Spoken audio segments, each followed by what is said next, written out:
আজকে শেখ হাসিনা পর্যন্ত বলতে বাধ্য হয়েছে একমাত্র জামাত শিবিরের জন্য নাকি সেই দেশ থেকে পালাতে বাধ্য হয়েছে। আমি কোনো পক্ষপাতিত্ব করছি না, মনে করবেন না যে আমি আবার জামাত শিবির করি। তারা সেই সময় এই দেশে নিষিদ্ধ ছিল। কেন নিষিদ্ধ করা হলো জাস্ট কয়েকদিন আগে, সেটাও আপনাদের বুঝতে হবে। আপনাদেরকে পক্ষপাতিত্ব করলে হবে না, যে যে ভালো কাজ করে তাকে আপনার সেই স্বীকৃতি দেওয়ার মনোভাব থাকতে হবে। সেই মনোভাব না থাকলে আপনি একটা সত্যিকারের মুসলমান নন, এটা বুঝতে হবে। আজকে একটা সুযোগ আল্লাহ করে দিয়েছেন, আগামী নির্বাচন। দুঃখজনক হলেও সত্য, গণভোট এবং নির্বাচনটা একদিনে পড়েছে।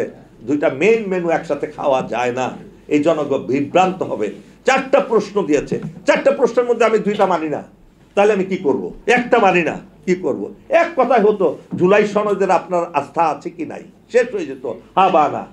কিন্তু এটা ইচ্ছা করে জটিলতা তৈরি করা হয়েছে, যাতে এখানে একটা গভীর ষড়যন্ত্র কাজ করছে। আপনাদের বুঝতে হবে, এই দেশের সেকুলাররা যারা সেই রাষ্ট্রযন্ত্রে বসে আছে, তারা চায় না এই দেশে ইসলামিক শক্তিটা আবির্ভূত হোক, তারা চায় না। তারাও জুলাই সনদকে মনে মনে বাধা দিচ্ছে, আপনারা হয়তো সেটা বুঝতে পারছেন না। তো কি করতে পারেন?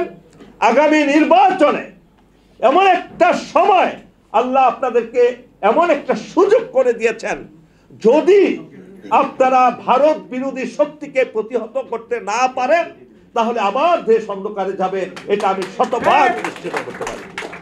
ভারত প্ল্যান এ হেরে গেছে, পরাজিত হয়েছে প্ল্যান এ। প্ল্যান বি তারা এখন গ্রহণ করেছে বি কে নিয়ে, প্ল্যান বি গ্রহণ করেছে বি কে নিয়ে।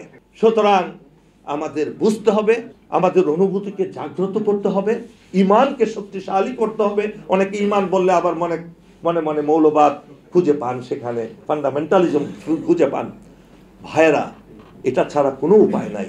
যতক্ষণ না পর্যন্ত আপনাদের ইমানি শক্তি আরো বহুগুণে শক্তিশালী না হবে, কখনো পরিবর্তন আনতে পারবেন না। ইউনিটি তো দূরের কথা। আগামী ইলেকশনে 300 আসনে কোন দলকে কিংবা কোন মার্কাকে ফলো করে আপনারা যদি ভোট দেন, ভুল করবেন।